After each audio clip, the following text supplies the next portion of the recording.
Mkuu wa mkoa, na hii mnajidanganya.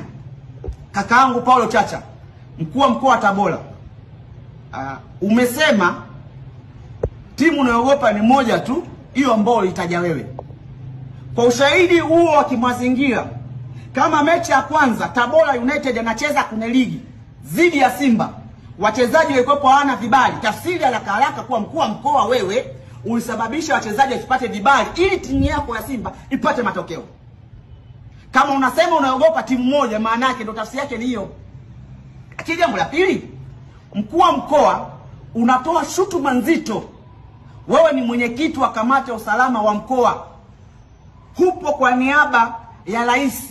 Jana tulizungumza ni kwa jinsi gani watu wenye mamlaka wanataka kuwafungia viongozi wetu.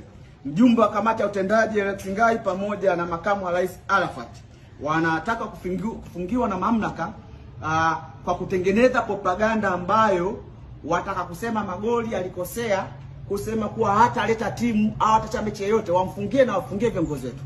Sasa hizo nadharia na huo utoto ni lazima wa mashabiki na wanachama wa klabu ya Yanga wote kwa ujumla wetu tupaze sauti sasa.